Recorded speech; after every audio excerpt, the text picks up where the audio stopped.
Hola estudiantes, ¿cómo están? Les habla el doctor Franklin Howley y vamos a empezar nuestra clase de fisiología humana con el capítulo 1, homeostasis y señalización celular. Este es el libro de texto, Fisiología Médica de Rhodes. Unas cuantas notas importantes sobre las presentaciones que va a estar, esta es la única que voy a explicar, después en todas las presentaciones estarán, pero la única que le dedicaré un poquito más de tiempo será esta. Recuerden que las imágenes y la información son aportadas por nuestro libro de texto, Fisiología Médica, de Rhodes, pero también se pueden complementar con imágenes e información de o Constanzo, o Bernie Levy, o Guyton, o Lippincott Illustrated Review, y también se puede complementar el material con alguna información que o sugiere el Kaplan o de los temas del USMLE Step 1 First Aid. Eh, Obviamente la mayor parte sería del libro de texto y ya después puntos específicos se verán en las imágenes o le comentaré. Es muy importante, recuérdense que las presentaciones de PowerPoint, como los videos, sirven como guía de aprendizaje y para entender conceptos. No es el material de estudio para sus exámenes, sino recuérdense que el libro de texto y ustedes poniéndose a estudiar sobre el tema que toca. Bueno, el capítulo 1, que lo voy a nombrar como 1.1 por la semana 1 y el primer video de la semana 1. Los objetivos del capítulo van a ser identificar variables esenciales para la vida y cómo se alteran por fuerzas externas e internas, explicar cómo la homeostasis beneficia la supervivencia, las diferencias que existen entre retroalimentación positiva y negativa y su relación con la homeostasis, entender cómo diferentes uniones comunicantes y receptores de membrana regulan comunicación entre células, explicar la señalización paracrina, autocrina, endocrina y sináptica, y entender cómo segundos mensajeros regulan y amplifican la traducción de señales. Y por último, explicar cómo la concentración de calcio intracelular puede afectar la comunicación celular y cómo se almacena para traducción de señales celulares. Entonces, introducimos el tema.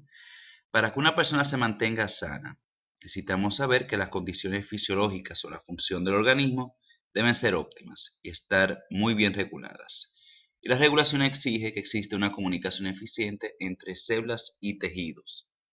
¿Qué quiero decir esto? Es que tenemos aquí nosotros un organismo que tiene que estar pendiente de qué está pasando acá y qué está pasando acá, tanto externo como interno.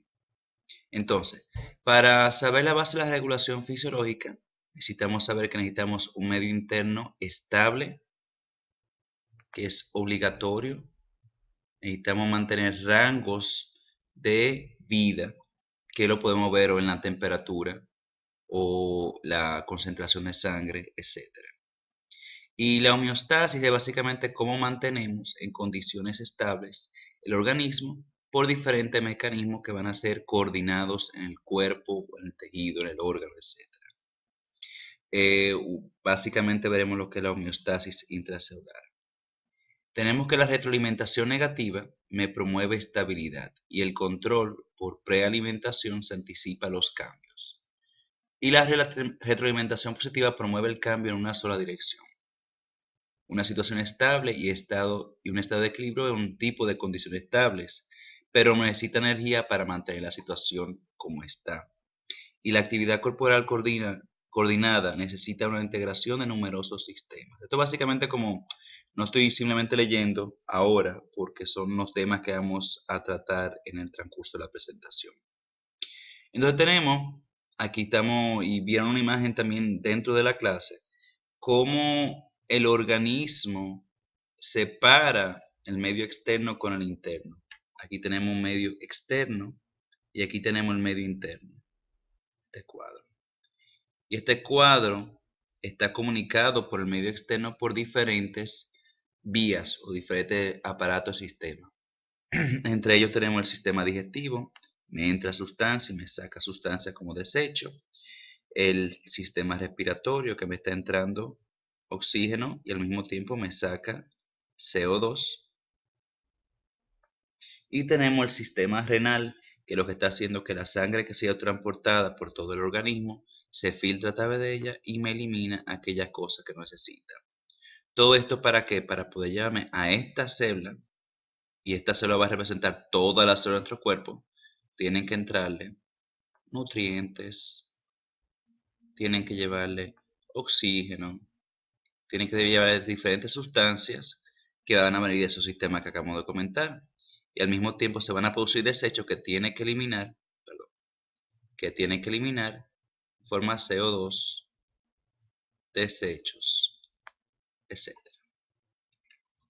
Entonces la homeostasis es básicamente mantener el estado en equilibrio, el mantenimiento de condiciones estables en el organismo. Y esto lo que implica es que el mismo organismo, por diferentes sistemas de coordinación, tiende a saber cuáles son, vamos a decir, las deviaciones de lo normal. Es decir, cuándo la temperatura está más alta, cuándo la temperatura está más baja. Y cuando el organismo no puede establecer estos valores de la normalidad, ¿qué va a pasar? Bueno, va a pasar la enfermedad o la muerte. Entonces, vamos a analizarlo desde este punto de vista, cómo trabajarían la homeostasis. Y vamos a verlo con el consumo de carbohidratos, como también podemos decir comida, pero vamos a quedarnos con carbohidratos.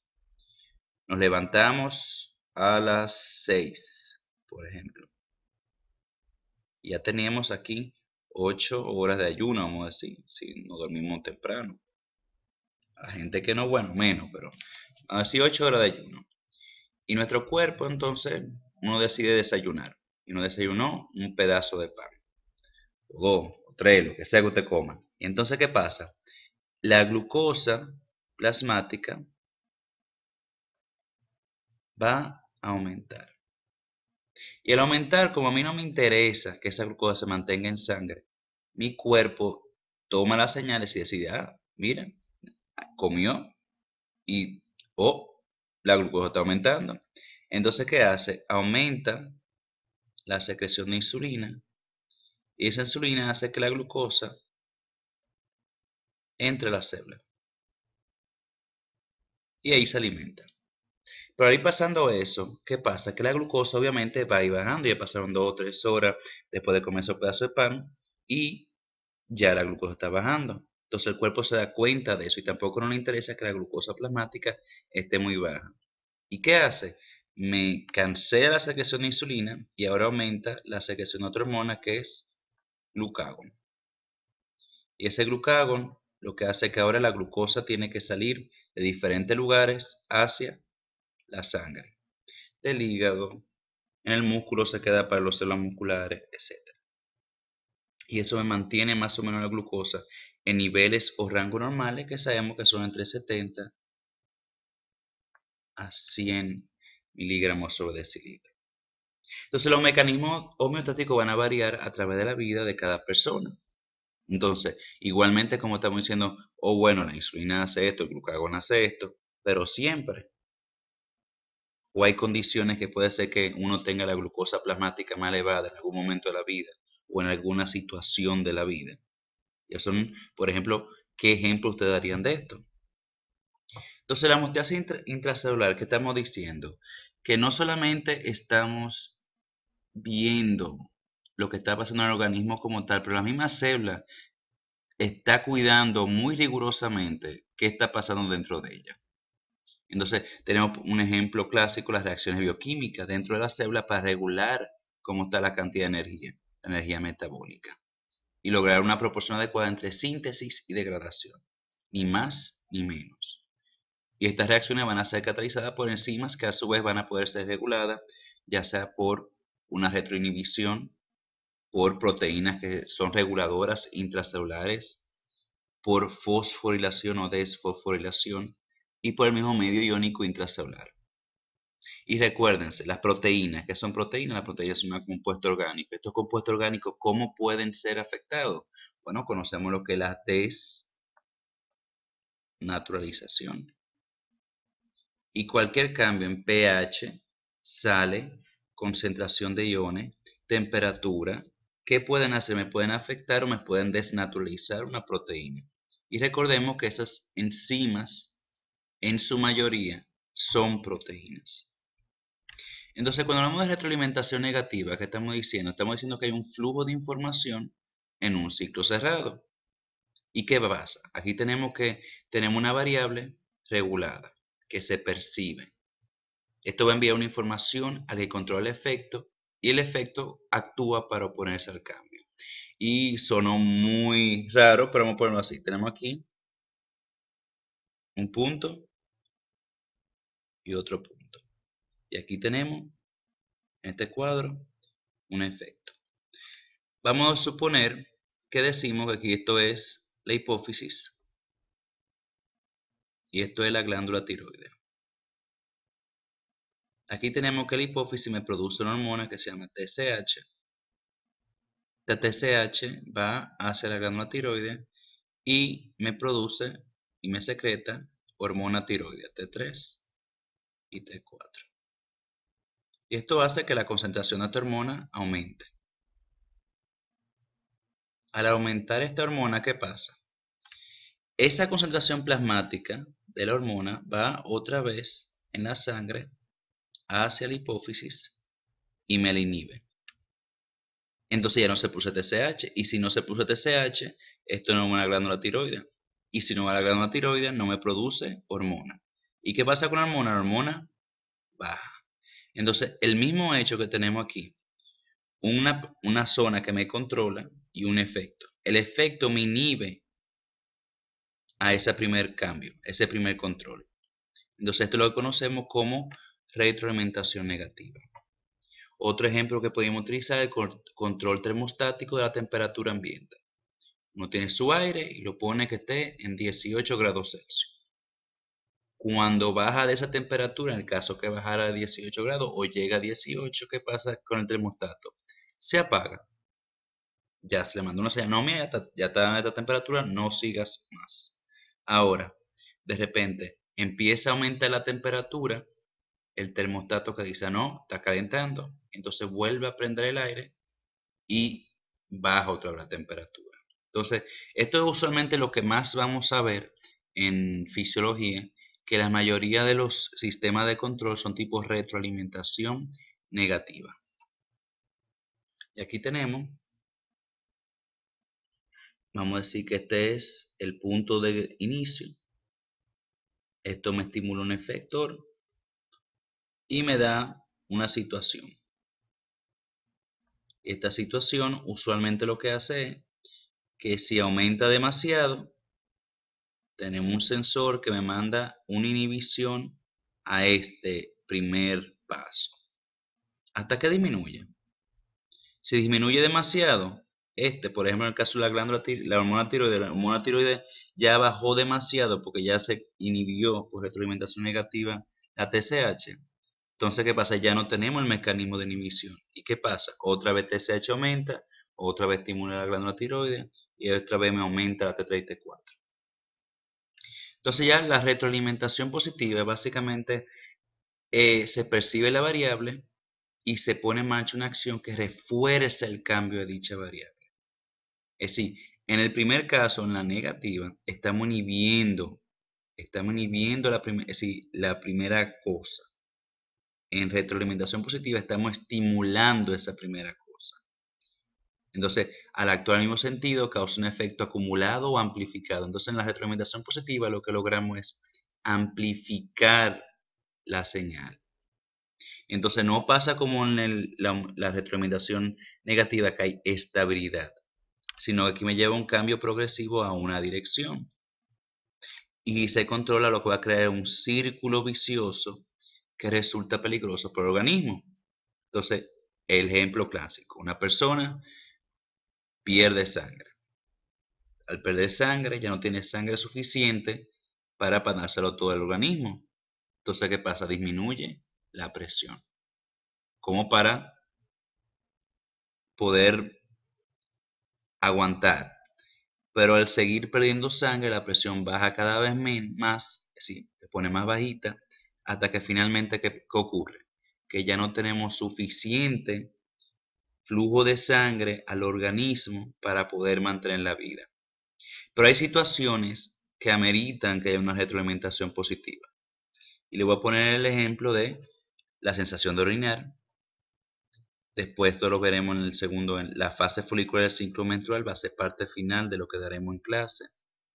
La fase folicular, la despolarización, que lo vamos a ver pronto, la despolarización de las células, el parto y la coagulación. Entonces vamos a dar el ejemplo del parto. Tenemos aquí un útero con un bebecito. No se puede dibujar bien con esto, así que no es que yo dibujo tan feo, pero aquí tenemos. Y empiezan las contracciones uterinas, ¿verdad? Esas contracciones uterinas son sentidas, vamos a decir, por el hipotálamo y la hipófisis. Y se segrega una hormona que es la oxitocina. La oxitocina va otra vez hacia el músculo del útero y estimula a que se contraiga más el útero. Hasta ahí vamos bien, ¿verdad? Pero ese aumento de contracción, en vez de inhibirme la oxitocina, lo que hace es que va otra vez y me estimula más la oxitocina. ¿Para qué? Para que la oxitocina vaya otra vez de vuelta al útero y me aumente la contracción uterina. Porque en este caso es fisiológico y no es algo patológico, porque eventualmente ese aumento de oxitocina que me aumenta la contracción del útero va a llevar a un proceso que conocemos como el parto. ¿Ok? Y ya se pierde la señal y ya todo vuelve a la normalidad. Entonces, necesitamos saber que necesitamos una situación estable y para tener una situación estable necesitamos energía. Básicamente, hay un intercambio constante de materia o energía en diferentes espacios que están separados por una estructura o una membrana limitante. Entonces, en este caso, lo que vamos a hablar es del compartimento de fluido y decimos que más o menos el 60% de nuestro peso es agua. Esto es más el caso de un varón joven. Quizás si fuera una mujer fuera un 55 o 50%. Y si dividimos ese compartimento más, vamos a ver que está separado por una gran membrana que va a ser la membrana plasmática o celular. Y esto me está separando el compartimento intracelular, que es casi 40% de nuestro peso. Y después tenemos un compartimento extracelular, que es un 20% de nuestro peso corporal. Pero aquí tenemos otra membrana, que sería en este caso el espacio intersticial y el plasma. Y en este caso lo que nos está separando es el capilar, la membrana del capilar. Entonces, cuando tenemos todo un compartimento que se encuentran en equilibrio, las fuerzas opuestas están equilibradas y no hay transferencia de sustancia. Entonces esto sería como más o menos lo que estamos buscando. Aquí tenemos diferentes, eh, como que diríamos, estado de equilibrio. Y aquí tenemos una entrada de 5 litros por mililitro de sustancia, al mismo tiempo salen 5 mililitros de 5 litros de líquido por minuto. Después podemos tener lugares como tenemos nosotros en nuestras células, compartimentos que están separados. Tenemos una zona X, una zona Y. Y aunque están entrando 5 litros por minuto de una sustancia, van a salir 5 litros por minuto de la sustancia. La diferencia que tenemos es que estamos en diferentes compartimentos con diferentes concentraciones, pero estamos en un estado de equilibrio. Entonces, vamos a pasar ahora a lo que son los tipos de comunicación y señalización. Y tenemos que tener claro que es importante que las células y los tejidos de nuestro organismo se comuniquen. ¿Por qué? Porque recuérdense que necesitamos mantener homeostasis. Esa homeostasis se logra por la coordinación ¿de qué? De información. Entonces, para yo poder coordinar información, necesito saber qué está pasando en otros lados. Y eso igualmente como ustedes, por ejemplo, quieren saber en qué momento hay un examen o qué va para el examen, bueno, tienen diferentes vías de comunicación. Y es lo que vamos a ver. ¿Cuáles son los tipos de comunicación que vamos a ver? Uniones comunicantes por comunicación directa de células adyacentes. Así que esta primera, estamos hablando de células que están una al lado del otro. Después tenemos comunicaciones locales por señalización paracrina y autocrina. Después una comunicación rápida y focalizada por el sistema nervioso. Una comunicación lenta y difusa del sistema endocrino. Y por último, como quien dice, el eje de coordinación, que será la superposición del sistema endocrino y nervioso. Entonces vamos primero a empezar por células adyacentes.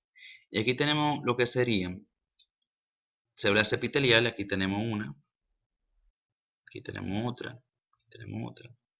Y recordemos siempre que tenemos que ver que hay una parte que sería cerca de la luz, en este caso, y una parte que está cerca de lo que sería la membrana basal. Lo que está al lado de la luz lo conocemos como lado apical o lado luminal. Y la que está cerca de la membrana basal la conocemos como la membrana basolateral o basal. Entonces aquí tenemos diferentes tipos de uniones, que es la que vamos a hablar. Tenemos lo que es la unión estrecha o tight junctions, las uniones adherentes o adhering junctions, que un ejemplo son las desmosomas, que unen una célula adyacente con otra, y la hemidesmosoma, que unen una célula con la membrana basal.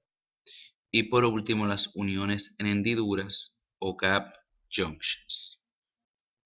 Entonces, en el caso de los gap junctions, ¿qué estamos haciendo? Estamos creando, como quien dice, un tubo. Y fíjense, aquí tenemos una célula, dos células. Un tubo por el cual yo puedo pasar diferentes sustancias. ¿Qué pueden ser las sustancias? Pueden ser iones, nucleótidos, etc. Entonces estoy mandando una información en forma de una sustancia química de una célula adyacente y otra. Y esto lo veremos mejor cuando estemos viendo músculo liso y músculo cardíaco. Después tenemos lo que son las tight junctions o uniones estrechas. Y fíjense, aquí tenemos el lado luminal, la luz. Aquí tenemos el membrana vasolateral. Y por aquí debería haber un capilar. Y fíjense que, ¿qué me hace la unión estrecha? Primero, la unión estrecha lo que hace es que me junta una célula adyacente con la otra, pero al mismo tiempo me la impermeabiliza, así que no puede pasar nada de sustancia entre las células, así por vía paracelular. Y lo otro que me va a crear es que me está básicamente dividiendo el lado luminal del lado vasolateral. ¿En qué sentido? Que no va a pasar ningún transportador de aquí para acá, ni viceversa. No va a pasar esto. ¿Por qué? Porque me está dividiendo las dos zonas. Y por eso yo creo que tengan bien en mente lo que son la membrana apical o luminal. Fíjense, tienen canales específicos, sodio en este caso, y una membrana vasolateral que me tiene diferentes canales. Y es muy importante que no estoy permitiendo que pasen uno de un lugar a otro. Y no, déjame decirlo porque no lo comenté bien, pero por ejemplo, en el caso de la unión estrecha, dijimos impermeabiliza, me separa el lado luminal del lado vasolateral. Lo que son las uniones gap me permiten comunicar una célula y otra. Y en el caso de los demosomas, ya sea, digo, las uniones adherentes, ya sea demosoma, hemidesmosoma, lo que sea, me mantiene unida las diferentes células. ¿En qué sentido? Que, por ejemplo, en el caso del músculo, cuando se contrae y una célula muscular va de un lado, la otra le sigue, se mantienen juntas. Vamos entonces ahora a los modos de señalización intercelular. Ya vimos célula a célula, un ejemplo de, los gap junctions. Ahora vamos a ver lo que son las células, los diferentes tipos de contacto. Por ejemplo, tenemos lo que son autocrinos. Fíjense, aquí tenemos una célula, me secreta una sustancia y va hacia su receptor, que es básicamente lo mismo que esto, dependiente de contacto. Paracrina, en un mismo tejido, tenemos una célula que me secreta una sustancia, se mantiene dentro de la zona, igualmente aquí, se mantiene en la zona, no va al torrente sanguíneo, se mantiene en la zona, va a una célula del mismo tejido o algo parecido, y la sustancia llega ahí, llega al receptor y hace una función. Después tenemos lo que sería la comunicación nerviosa, que lo veremos también en el video 3, una neurona hace sinapsis con otra célula y le manda un neurotransmisor a esa célula. Ya el endocrino es muy parecido al paracrino, la única diferencia es que la sustancia, en vez de quedarse en la zona, entra al torrente sanguíneo hasta llegar a otra parte del cuerpo. Y ya tenemos lo que sería el neuroendocrino, que no solamente es básicamente una unión entre el sistema sináptico, los nervios, con el endocrino, para ir, por ejemplo, a una célula diana. Otro punto que quisiera que tengan claro, que cuando hablamos, vamos a suponer aquí tenemos luz, y aquí tenemos la zona luminal, entonces el lado vasolateral, y siempre al lado del vasolateral tiene que haber por aquí un capilar. Cuando hablamos de absorción es cuando algo va de la luz hasta eventualmente el capilar. Eso es absorción o reabsorción. Ahora, cuando tenemos del capilar, atraviesa la membrana vasolateral y va a la luz, ya hablamos aquí de secreción. ¿Ok? Entonces aquí simplemente son imágenes de diferentes vías paracrinas. No me interesa tanto. Vamos a hablar de las bases moleculares de la señalización celular. Ya quedamos que las células se comunican entre sí, pero estos mecanismos son numerosos y complejos. Y siempre que estamos mandando alguna señal, necesitamos algún receptor, es decir, alguna proteína que me reciba esa señal. Y ese receptor puede estar o en la membrana plasmática o dentro de la célula.